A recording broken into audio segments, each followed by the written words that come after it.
안녕하세요. 네, 안녕하십니까. 네, 이 시간에는 자유통일국민연합의 회장이시고 대표이신 우리 신동춘 박사님께서 최근에 미국의 국방 안보 이 정책에 대해서 말씀해 주실 텐데요. 다름이 아니라 최근에 러시아와 우크라이나와의 그 전쟁이 결국은 유럽 전체에 큰 영향을 주고 있고, 그것이 유럽에만 미친 영향이 아니라 우리 한반도에도 또 영향을 주고 있습니다. 그래서 미국이 이 국방 분야에 대해서 이전과는 다른 아주 구체적인 그런 새로운 전략을 수립을 했고, 또 한국은 여기에 같이 합류할 수밖에 없는 새로운 국제 질서가 지금 진행되고 있는 것 같습니다. 그래서 이 시간 신동춘 대표님께서 여기에 대해 좀 디테일하게 말씀해 주시겠습니다. 예, 감사합니다. 미국이 이렇게 중국, 러시아의 공산주의, 전체주의 확산을 막기 위해서 어떤 생각을 가지고 있고 어떤 전략을 하고 있는가 하는 것을 사실 구체적으로 언론에서 이렇게 밝히는 게 없죠. 그래서 제가 몇 가지 자료를 통해서 미국이 어떻게 생각하는가 그것을 알려드리는 것이 굉장히 유익하겠다는 생각에서 이번 시간을 마련했습니다. 예, 우리 자유민주주의의 확산과 승리를 위해서 구독, 좋아, 알림 눌러주시고요. 예, 자유통일국민연합을 유튜브에서 치면은 그동안에 했던 영상들이 70여 편, 또 그다음에 자유북한 방송을 또 치면은 또 수십 편의 영상을 시청 가능하겠습니다. 예. 자, 그러면은 피터 자이안이라는 지경학자가 있습니다. 지리와 정치, 경제를 연결해서 설명을 하는데 아주 최근에 또 제가 책을 또 읽었는데 여러 가지 유용한 시각을 제공을 하고 있습니다. 흔히 보통 지정학적 측면이다 그런 쪽으로 많이 얘기했지만은 지경학적이라는 용어는 약간 좀 생소하기도 한데 그래서 새로운 또 분석인 것 같습니다. 이제 어떤 나라는 어디에 위치를 하는데 그 위치는 기후, 환경 여러 가지 요인이 있는데 이것이 이제 농사는 기후에 절대적인 영향을 받잖아요. 그러니까 이제 경제하고 그렇게 나라가 위치한 곳이 굉장히 중요하다는, 긴밀하게 연결이 된다는 것이죠. 그래서 그것만 아니라 그것이 전체적으로 에너지를 어떻게 생산하고 또 수송하고 여러 가지 또 테크니컬한 거, 그다음에 지역적인 이를테면 자유무역 지대랄지 지역적인 경제 공동체, 이것이 다 지경학적인 문제거든요. 그래서 이 사람이 이렇게 어떻게 보면 지정학적인 측면보다도 지경학적 측면이 요즘 더 중요한 것이죠. 왜냐하면 경제가 거의 정치와 국력을 좌우하거든요. 요즘은 그 지경학적인 어프로치가 더 중요하다, 이렇게 이제 볼 수가 있습니다. 그러면 이제 이 사람의 전제는 미국이 쇠퇴하는 것 같아도 미국은 건재하다는 것이 이제 이 사람의 핵심이에요. 물론 미국 사람이니까 그런 시각으로 또 우리가 편견을 가질 수 있는데 실제로 그게 아니고 미국은 말이죠. 이 태평양하고 대서양하고 이렇게 둘러싸여 가지고 바로 직접 옆에 있는 인근 국가에서 공격을 당할 염려가 없어요. 사실 캐나다가 침략을 하겠어요? 멕시코가 침략하겠어요? 유일하게 한 것이 9.11 테러죠. 그 안에 테러리스트를 해서 뉴욕의 쌍둥이 빌딩을 갖다 무너뜨렸는데 그건 극히 예외적인 것이고, 일반적으로는 미국이 지리적으로도 굉장히 유리한 위치에 있고, 그 다음에 이제 미국의 군사력이 워낙 세계의 압도적인 1등이기 때문에 세계 모든 나라에게 천조국이라고 하죠. 물리적인 안보를 보장을 하고 있다, 이렇게 보여집니다. 그 다음에 이제 여기에 구체적으로 들어간 게 모든 나라의 해상 안전을 보장하고 있어요. 그러니까 미국의 이제 1함대부터 7함대까지 아마 있는데 전부 그 지역으로 나눠서 함대가 해군 기지를 다 갖고 있잖아요. 그렇죠. 그 지역에 있는 것을 전부 이 민간의 선박들의 안전을 보장하는 역할을 하고 있고, 특별히 한반도하고 가까운 데가 남중국해, 동중국해가 있는데 여기도 마찬가지로 미국의 7함대가 거기를 지켜주고 있는 것입니다. 그 다음에 미국은 시장이 어마어마하게 큽니다. 미국은 모든 나라에서 거의 수입을 안 하는 데가 없어요. 그러면 우리가 보통 수출을 해야 더 유리할 것 같은데 그렇지 않고요. 유사시에는 수입을 하는 국가가 힘을 쓰게 됩니다. 수입을 하는 국가가 갑자기 수입을 중단해 버리면 수출하는 국가는 망합니다. 그렇죠. 무역 보복에서 만들지 않습니다. 미국이 뭐 아프리카 어느 나라에 이제 물건을 사고 있는데 그걸 끊는다. 아프리카는 거의 그게 이제 엄청난 소득의 그 소스예요. 그러니까 중요한 거. 그러니까 미국이 구매력 파워가 있기 때문에 또 굉장히 힘을 쓰고 있다. 그다음에 또 중요한 거는 달러라는 기축 통화를 유지하고 있다. 지금 중국이 위안화를 가지고 달러 패권에 도전을 하고 있는데 위안화의 유통량이 말이죠. 3% 4%밖에 안 됩니다. 유통량이. 그래서는 될 수가 없고요. 그거는 이제 얼마 전에 시진핑이가 사우디아라비아 방문해 갖고 네.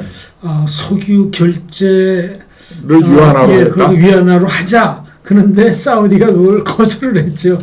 좀 민망스러운데. 결제 수단이 다 달러를 통해서 되고 있고요. 미국은 달러가 부족하면 또 달러를 발권할 수 있는 국가예요. 찍을 수 있는 국가예요. 아무도 그렇게 할 수가 없잖아요. 그러니까 미국의 경제가 유지하는 이유는 달러로서 이미 세계 경제를 잡고 있는 거예요.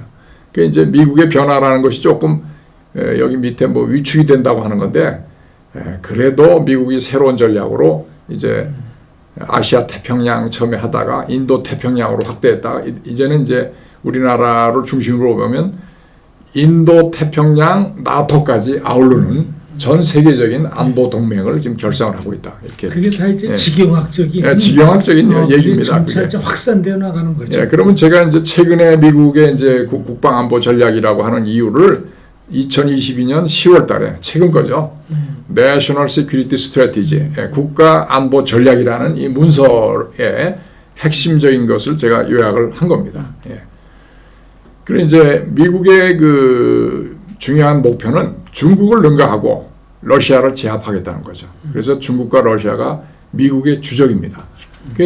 중국을 만만하게 볼 수는 없는 것이 중국의 인구가 어쨌든 14억에다가 그 생산력이 어마어마하거든요. 아프리카의 웬만한 자원을 중국이 다 도리를 해간다는 거예요. 자기들이 계속 물건을 생산하려면 자원이 필요하거든요. 그러니까 미국이 생각보다 다루기가 쉽지 않다. 이제 이렇게 생각하는 정도까지 중국이 발전하게 된 거죠. 그래서 이제 문제는 중국은 국제 질서를 재구성하려는 그렇게 의도를 가진 유일한 경쟁자다. 러시아는 사실 게임이 안 된다. 러시아는 우리나라보다 GDP가 낮습니다. 석유가스가 많이 나지만 중국은 어쨌든 어마어마한 거대 시장과 또 세계 공장이라고 하잖아요. 많은 나라의 회사들이 중국에 공장을 차리고 거기서 물건을 생산해서 다시 다른 나라로 수출을 하고 있는 그런 구조죠. 그래서 이제 중국에 대한 미국의 전략은 이제 결국은 미국도 중국의 옛날에 중국에 가지고 있던 공장이나 기업들을 다 빼고 있어요. 이제 그 불안정하거든요. 중국이라는 나라 언제 또 뭐 중국이 규제를 할지 모르고 하기 때문에 그래서 기본적인 것에 투자를 하겠다. 경쟁력, 혁신, 보건력, 민주주의 이거를 중시하는 국내 생산을 다시 늘리겠다는 거고. 그 다음에 동맹국과 파트너 네트워크에 일치시켜서 소위 가치 동맹이라고 하는데 이것을 강화하겠다는 것이고. 그 다음에 그 미국의 이익을 수호하고 미래에 대한 비전을 구축하기 위해서는 중국과 경쟁을 한다.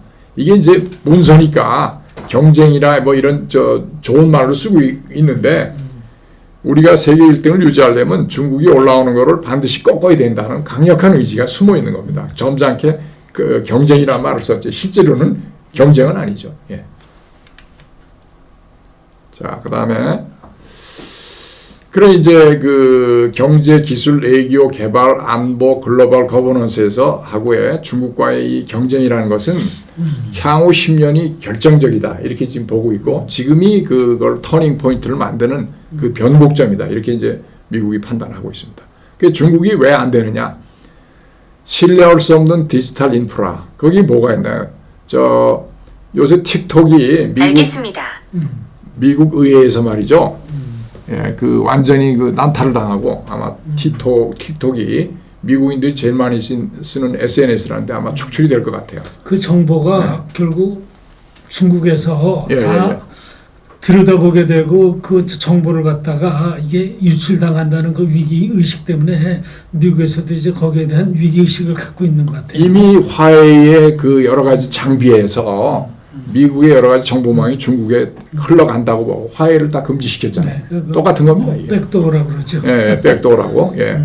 그다음에 이제 공급을 하는데 강제노동. 강제노동이 대표적인 게 신장 위구르에 제수들을 쓰는 거예요. 제수들한테 임금을 주겠습니까? 안 주는 거예요. 그다음에 그 중국이 심지어 말이죠. 남태평양에 가서까지 고기를 잡아요. 이게 뭐 불법적인 거죠. 공해상에서 말이죠. 대량 학살, 범죄, 중국 정부에 이제 책임을 물을 것이다. 신장 위구르에 100만 내지 200만을 수용소에 가두고 거기 온갖 학살과 고문을 이렇게 자행을 하고 있고, 티베트는 불교 국가인데 인권율이 옛날부터 했고, 홍콩이 그 검은 샷을 입고 자치와 자유를 달라고 데모를 했지만 완전히 탄압을 하고 홍콩을 완전히 이제 중국화 해버렸어요. 이미 불행한 사건인데. 자, 그런데 이제 새로운 문제가 이제 대만 문제죠. 시진핑이가 대만을 무력으로 침공하겠다고 공언을 하고 있으니까. 그런데 이제 미국이 사실은 1972년에 중국과 관계를 회복하면서 대만 문제를 어떻게 할 건가 하는 그 고민이 많았죠. 대만은 일단 국제 유엔에서도 축출이 되고 대만은 아주 큰 쓴맛을 봤지만 내부적으로는 미국이 대만을 내부적으로는 돕겠다는 것이 여러 가지 미국의 정책에 반영이 되어 있는데, 그게 이제 대만 관계법 3개 공동성명 6개 보장으로 이루어진 하나의 중국 정책을 유지했어요. 그러니까 이제 하나의 중국 정책이 뭐냐? 대만이 있긴 있지만 결국은 대만도 중국의 일부분이라는 것을 중국하고의 애교 관계를 수립하면서 인정을 하긴 했는데, 지금에 와서는 사실상 그 무력화된 원칙이에요. 그게 뭐 사실상 대만을 독립국가로 인정하고 중국이 대만을 침공해서는 안 된다는 걸 유지하고 있는 거예요. 미국 정책은 이미 그렇게 가 있습니다. 그거는 이제 중국이 난리를 치는 거죠. 너희들이 하나의 정책을 약속했는데 지금 와서 미국이 딴소리 한다. 이렇게 이제 비난하니까 표면적으로는 우리는 그냥 존중을 하지만 내부적으로는 이제 대만에 이제 이 대만이 그 지정학적으로 볼 때 미국으로서도 굉장히 아주 중요한 지역이라고 하더라고요. 만약 대만이 중국이 흡수해 버릴 것 같으면은 동아시아의 안보와 태평양 지역의 방위선이 다 이게 뚫린다는 거예요. 일본으로서는 센카쿠 분쟁을 지역인 센카쿠 열도에 바로 그 근방이 있고요. 그 남중국해가 유업을 받고 나가서 동중국해 유업을 받으니까 미국이 잘못하면 이 지역에서 거의 중국한테서 쫓겨날 그런 식의 것이 되는 거예요. 예, 그래서 이 대만에 대한 무력이나 강압에 대해서 저항할 수 있는 능력을 유지해야 된다. 이것이 중요한 것이죠. 그러니까 하나의 중국 정책이라는 건 이미 삼원화됐다. 저는 이제 보고 있고요. 그 이제 2018년에 대만 여행법, 2020년에 타이완 동맹 보호법이라는 것이 있고요. 6개 보장을 이제 했습니다. 6개 보장에 간단히 보면, 자, 여기 실제적인 게 다 있잖아요. 미국은 대만 무기 수출에 대해서 기한을 정하지 않는다. 또 대만 무기 수출에 있어서 중국과 사전 협상을 진행하지 않는다. 미국이 알아서 미국 무기 수출도 하고 원조도 하는 것이지 중국하고 간섭 안 받겠다는 얘기예요. 네. 그다음에 미국은 대만 해협 양안 간의 중재자 역할을 담당하지 않는다. 거기 떼어지 않고 미국이 국익에 따라서 대만을 돕든지 이렇게 알아서 하는 것이다. 또 미국은 근본적인 대만 관계법을 수정하지 않는다. 예. 미국은 대만의 주권에 대한 일관된 입장을 변경하지 않는다. 대만의 주권을 이미 인정을 했어요. 주권을 했는데 하나의 중국이라는 건 그건 말이 안 되는 것이죠. 주권 국가는 그 자체가 각각 하나씩 있는 거예요. 네, 현실이죠. 현실이죠. 예. 이미 장개석 군대가 모택동 군대한테 져서 패퇴는 했지만 이미 그 1949년 이후에 계속해서 하나의 국가를 유지하고 있잖아요. 예. 그 다음에 대만으로 하여금 중국과 협상토록 강요하자. 그리고 이제 미국이 또 대만을 포기할 수 없는 이유 중에 하나가 대만이 그 반도체 산업에 그 삼성보다도 더 막강한 뭐 TSMC, 거기서 그 반도체를 그 생산하고 있기 때문에 그것을 포기를 못한다는 거죠. 그러니까 그렇게 미국의 이익에 끌어넣은 거예요. 대만을 어떻게 보면. 예. 그 이제 요게 보면은 이제 미국 의회가 새로 이제 미국의 의회 하원 의장이 공화당이 됐죠. 그러면서 더욱 이제 반중의 자세를 더 높이고 있는데 요새 이제 그 새로운 법안이 한 뭐 거의 10개 정도 돼요. 이게 전부 중국을 약화시키고 대만을 돕는 법입니다. 제목만 간단히 보면은 중국의 개도국주의 반대법 이게 굉장히 중요한데 중국이 거의 뭐 G2라고 하면서 혜택은 개도국한테는 많은 혜택을 주거든요. 세계 무역상에서 이게 안 된다는 것이죠. 이제는 중국한테 더 혜택을 주는 시대는 끝났다. 이렇게 보는 거죠. 개도국 지위를 지금 박탈하겠다는 거예요. 그러면 그렇게 되면 이제 무역상에 있어서 지금까지 누린 혜택이 다 없어지는 거죠. 그다음에 미국의 기술을 뭐 탈취한다든지 또 도용한다든지 하는 걸 다 이제 방지한다는 것이고. 그 중국의 그 유학생들이 미국에 그 유학할 때 공대 쪽으로는 안 받아준다고 하더라고요. 공대 그 기술이 요새 뭐 컴퓨터가 발달했으니까 학교에서 배운 새로운 기술이나 학문을 중국에 보내는 건 일도 아닐 거예요. 1초 만에 가는 거 아닙니까? 중국에. 그러니까 그 아마 요즘은 과학기술이 가장 중요합니다. 과학기술이 국가의 생존에 이제 관련된 문제거든요. 그 다음에 대만 차별금지법, 분쟁억지법, 대만보호법 다 대만 보호하는 거예요. 지금. 지금 대만을 미국은 지키겠다는 게 강력한 결의가 여기 법안에 나오는 겁니다. 또 최근에는요. 중국 기업들이나 중국인들이 미국의 땅을 못 사도록 그걸 또 뭐 법안으로 만든다고 하더라고요. 중국이 워낙 시쳇말로 저도 이런 용어는 안 쓰는데 양아치 같은 짓을 많이 하니까 이게 지금 일본처럼 뭐 적당히 봐주고 나중에 어떻게 할 수 있는 상황이 아니라는 거죠. 지금 제가 얼마 전에 LA를 가봤더니 LA 한쪽 구석에는 거대한 차이나 이 공동 거주구역이 따로 있어요. 거의. 치노 힐즈라고 거기는 중국 사람들이 어마어마하게 다 거주를 해요. 백인은 아주 소수만 있어요. 소수만. 그러니까 미국 내에서도 중국계의 그 사람들이 다 원래 중공하고 같이 친한 건 아니에요. 그렇죠. 미국화된 사람이기 때문에 하지만 그만큼 중국의 영향력은 항상 커질 수 있다는 잠재력을 가지고 있는 거죠. 그 다음에 중국의 환율이나 이 금융 이런 게 굉장히 중요한 것이고 장기 적출 신장 위구르 거기서 장기 적출하고 그 다음에 중국 본토에서도 그 뭐 신생아들 그 장기 적출 뭐 떼내가지고 팔고 말이죠. 그런 것들이 정말 인간으로서 할 수 없는 짓들을 많이 하고 있고 중국의 마약 밀매니 자금 조직이니 사업 모델을 또 조사하는 법안까지 지금 나오고 있습니다. 그 다음에 이제 러시아로 넘어가겠습니다. 러시아가 사실 소련이 망한 후에 그 옐친이 됐는데 옐친도 뭐 사실은 그 소련의 그 아주 제국주의적인 전통을 버리지 못하고 있다가 결국은 푸틴이 KGB 출신인 푸틴이 장악을 해서 푸틴이 아마 그동안에 잡고 있던 마피아들하고 러시아 마피아들하고 다 결탁을 해가지고 그 러시아의 석유가스니 이런 건 푸틴 일당에 다 손에 들어가 있다고 하더라고요. 일반 국민들은 거의 뭐 먹을 게 없고요. 전부 올리가키라고 해서 소위 그 소수의 귀족 집단들, 엘리트 집단대에 권력과 부가 다 모여 있는 거예요. 지금 그게 러시아의 부패 구조고요. 그래서 이제 푸틴이 이런 것을 바탕으로 해서 제국주의 외교 정책을 추구를 하고 이것은 중국과 마찬가지로 그쪽 그 유럽 특히 유럽에서의 국제 질서의 핵심 요소를 뒤집는 거. 그건 뭐냐? 나토에 의해서 러시아가 침공당해서는 안 된다. 명분은 그렇지만 오히려 나토를 습격을 하는 것이죠. 우크라이나부터 차츰차츰 먹어가는 거예요. 그러니까 우크라이나가 침공이 되니까 그 옆에 있는 폴란드가 2차 세계 때 독일과 소련이 어마어마하게 당했잖아요. 그 다음에 그 발트 3국이요. 약한 나라들이잖아요. 조그만 나라들. 라트비아, 에스토니아, 리투아니아. 그 다음에 스칸디나비아의 핀란드는 소련하고 뭐 엄청난 국경을 맞대고 있죠. 스웨덴, 노르웨이 다 위협받고 있잖아요. 그렇죠. 그러니까 그런 나라들이 자꾸 이제 중립국에서 이제는 확실히 이제 나토국으로 유럽 서방 국가 쪽으로 이제 편승하면서 이제는 자신들의 그걸 보호하는 거죠. 아니 중립국가가 무슨 중립국가가 러시아의 침공을 방지해주는 안전책이냐 아니다라고 보는 겁니다. 뭐 무차별 우크라이나 먹고 폴란드 먹으면 아마 유럽 전체가 위험하게 될 거예요. 제가 보기에는.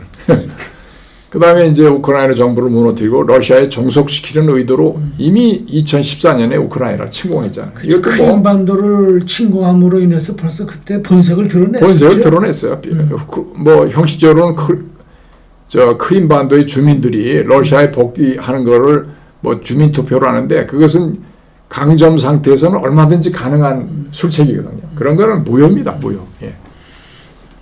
자, 그다음에 러시아가 그래서 국제 평화 안정에 대한 이 아주 현재 그리고 지속적인 위협을 좀 가하고 있고요. 미국은 러시아 침략에 대해서 아주 원칙적이고 단호한 대응을 주도를 하고 있고 지금 젤렌스키가 주도하는 그 우크라이나를 뭐 무기를 미국을 비롯해서 많은 서유럽 국가들이 어마어마하게 지원을 하고 있어요. 그래서 뭐 탱크가 이번에 대범의 춘계 대공세를 하는데 뭐 1000대 이상을 뭐 준비를 한 모양이에요. 우크라이나가. 독일에서도 예. 최신의 그 탱크를 갖다가 제공해 준다고 하고 뭐 유럽의 여러 나라들이 이게 근데 재밌어요. 이게 이제 여러 나라의 그 상당히 무기가 다 틀리지 않습니까? 같은 탱크라도 독일제 탱크 이게 다 틀려요. 그러니까 우크라이나 군대들은 그 하나하나의 그 나라의 무기에 또 훈련을 해야 돼요. 특히 전투기 같은 것도 더욱이 그러고. 그래서 그게 쉽지 않은 일인데 그걸 잘 하고 있다고 하는 거니까 대단한 것이고. 러시아가 민간 뭐 쇼핑 시설이나 거주 지역에 뭐 미사일을 발사해서 막 수백 명을 죽이고 뭐 이렇게 해서 그거는 전쟁 범죄입니다. 예, 푸틴이 이미 그 국제 형사 재판소에 제소가 돼 있어요. 고발이 돼 있어요. 영장. 그러니까 푸틴이 해외 러시아에서 나가서 해외 나가면은 체포될 수 있는 그런 지금 이 구조가 돼 있는 거예요. 지금 법적으로. 예.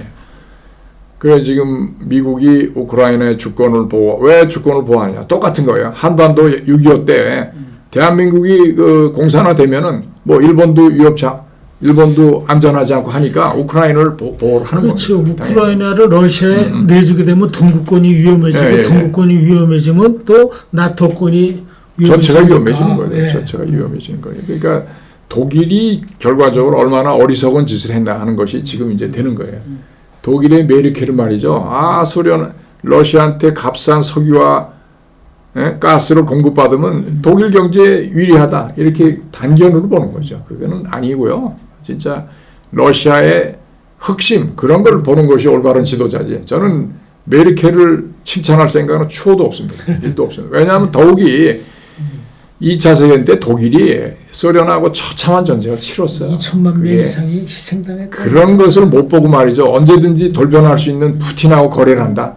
바보죠. 바보가 아니라 비난받아야 됩니다. 그러니까 미국은 위협하는 러시아 행동을 억제하고 필요에 따라 대응할 것이라는 게 이제 되고요. 자, 그럼 이제 미국의 정책 중에서 북한 문제인데 제가 이거를 쓸 때만 해도 전 별로 미국은 뭐 애교적인 협상을 하겠다는데 사실 애교적인 협상은 불가능하지 않습니까? 아니 1994년에 우리가 뭐 경수로 지원하고 해서 다 한다고 그랬더니 2002년도에 김계관이가 어느 날 나타나서 우리 핵 개발하고 있다. 그래서 뭐 미국을 완전히 물을 매겼잖아요. 그 다음에 중국이 또 육자회담한다고 시간 끌기를 그때 거의 7, 8년 했을 거예요.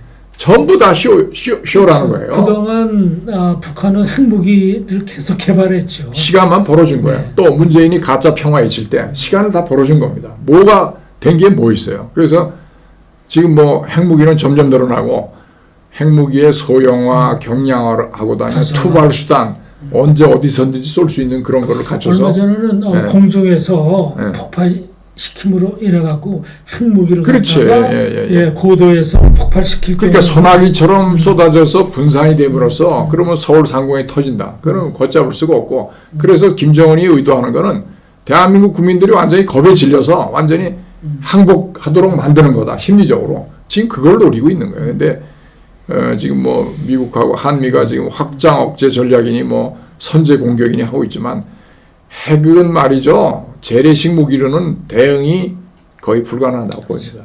일방적인 거죠. 지금 핵의 세계에서 중요한 두 가지 얘기가 있어요. 이제 MAD라고 있는데 그거는 Mutually Assured Destruction인데 서로가 핵을 가지고 있으면 서로가 공격했을 경우에는 확실하게 파괴가 된다는 거예요. 서로가 죽는 것이. 그렇죠. 자, 그래서 양쪽의 핵을 가지고 있으면 그것이 공포의 균형을 이룬다고 하는 겁니다. 밸런스 오브 테러, 공포의 균형. 그러니까 핵을 사용하지 못하고 핵을 양쪽에 가질 수밖에 없다. 이렇게 되는 건데 지금 미국이 유럽에게는 핵 배치를 벌써 했어요. 그러니까 그냥 쏘기만 하면 되는데 우리는 핵 배치도 안 했을 뿐이라 또 괌에서 날라오면은 시간이 벌써 2시간 반인가 날라와야 된다는데 단추를 누르면은 그게 대응이 가능하겠냐는 건 심의적이에요. 참 그래서 근본적인 거를 많이 지금 논의를 해야 될 듯 하는 생각이고 미국도 아니 그 핵 확산 금지 협약이 잘 지켜지면 얼마나 좋습니까? 북한이 깽판 치면서 대한민국의 안보를 극한적으로 위협을 하니까 거기 조항이 있어요. 10조인가. 안보가 도저히 안 될 상황에서는 핵 확산 금지 협약을 탈퇴할 수 있다는 조항이 있어요. 지금 그게. 자 이제 마지막으로 이 미국 공화당에서 보고서를 별도로 냈어요. 중국의 사악한 영향력, 그 다음에 민주주의의 파괴라는 제목으로. 자 이게 이제 내용이 재밌어요. 이게 한 13개국에 대해서 중국이 여러 가지로 그 침투를 해서 간섭을 하고 중국의 영향력을 확대하려는 그런 거를 조사를 한 보고서가 나와 있는데 대충 뭐 스리랑카, 파키스탄, 뭐 캄보디아, 세르비아, 호주가 자유국가에서는 가장 중국이 많이 침투를 했었어요. 거기 이제 중국계 이민이 많이 해가지고. 자, 첫째로는 이 개도국의 중국 공산당이 악의적으로 영향력을 증대하고 해당국은 중국에 점차적으로 예속되고 하는 현상이다. 이렇게 보는 거예요. 돈으로 다 한 거죠. 네. 동남아시아 나라들이고 거의 중국에 완전히 그 채무국이 돼버렸어요. 채무국이 돼. 그 1대1로가 그런 식으로 한 거야. 1대1로가 자기들이 뭐 인프라를 중국이 깔아줬다고 처음에 거짓말하더니 중국 기업들하고 거래를 하게 해서 중국 기업이 다 공사의 그 이익은 가져가고 결국은 일부 부담하게 있는 빚을 또 안고서 부채 국가가 되는 거죠. 차관을 제공해 주는데 그 이자가 아주 고리라고 하더라고요. 그래서 중국이 사채업자가 중국이 고리되고 사채업자죠. 사채업자. 그러니까 그 다음에 이제 중국의 해당국 언론을 장악을 해서 중국의 사악한 정책이 뭐 이게 그게 아니다라는 식으로 계속해서 막 그런 식으로 하는 거예요. 그 다음에 고위급 인사면서 중국이 하는 직에 뭐 있어요? 돈하고 여자잖아요. 아주 우리나라도 뭐 인민일보 지국장인가 그게 뭐 그거라고 소문이 나 있잖아요. 그래 해당국 정치를 부패 타락시키고 민주주의 역량을 상실하는 거예요. 민주주의는 부패 타락하면 민주주의가 벌써 안 되는 거거든요. 그러니까 그런 걸 노리는 거예요. 거기뿐만이 아니라 또 그 나라의 선거에도 개입을 해갖고요. 선거에 개입하죠. 당연히. 부정 투표 개표까지 그 프로그램을 통해서 다 좌지우지한다고 하더라고요. 스리랑카가 뭐 그런 것 같아요. 스리랑카 직접적으로. 그다음에 이제 호주가 그래도 베네수엘라도 그랬죠. 이러한 중국의 행동에 맞서서 이 호주가 단호히 중국 차단하는 여러 가지 조치를 취하고 의회에서 그래서 뭐 자원 뭐 포도주 수출 못해도 좋아. 뭐 이런 식의 결의가 없으면은 안 되는 겁니다. 그래서 랍스타도 그때 수입 금지를 시키고 철강 뭐 석탄 다 금지시켰는데 결국은 다시 중국이 뭐 굽힐 수밖에 없죠. 자기들이. 호주산 다시 수입하게 그러니까 호주가 이 중국 같은 나라를 꽉 쥐고 있는 게 거기 농산물이 많아요. 또 자원도 많아요. 철광석 뭐 이런 것들이. 그러니까 호주가 오히려 공업을 별도로 발전시키지 않고 1차 산업 위주로 하는 것도 굉장히 나름 자기들이 힘을 쓸 수 있는 것 같아요. 그러니까 그게 기후에 따라서 하는 거니까 그것도 지경학적인 그 국가 전략이라고 봐야죠. 자, 그다음에 그래서 지금 최근에 미국의 국방안보 전략이 대충 이렇습니다. 그러니까 제가 솔직히 얘기하는데 북한은 중국이 깨지면 자동적으로 그 숙주가 없어지니까 깨진다 그래서 북한을 그렇게 자세하게 뭐 언급하는 게 없어요. 보니까 아까 그 정도만 있는데 그는 뭐 핵을 하는데 우리를 지켜주겠다고 하는데 그 정도고 지금 핵심은 중국 우선 죽이기. 러시아는 이미 전쟁이 벌어졌으니까 러시아를 최대한으로 약화시켜서 흐물흐물하게 만드는 거죠. 그래서 미국이 뭐 자유민주주의 챔피언이라서 좋은 소리만 한다. 그건 도전할 때는 그런 얘기는 필요가 없는 그렇죠. 것이죠. 과감하게 무력으로 제압을 해버리죠. 그렇죠. 아니 동네 싸움 하는데 뭐 이쪽에 뭐 정의의 사도가 악인하고 싸우지 않아서 될 일이 어디 있겠습니까? 결국은 싸워서 결정이 나야 되거든요. 다 지금 우리 미국의 영화 보면은 어벤져스 악당이 워낙 세니까 이 밑에 이 뭐 슈퍼맨이고 한 대여섯 명이 뭉쳐가지고 같이 연합을 해서 싸우는데 그게 지금 그렇죠. 그러니까 그게 국제적인 예. 연맹과 동맹관계 미국의 세계 위협에 대처하는 방법이다. 그게 이렇게 지금 보여집니다. 자, 이번 시간은 그 정도 하겠습니다. 예. 예. 감사합니다. 네.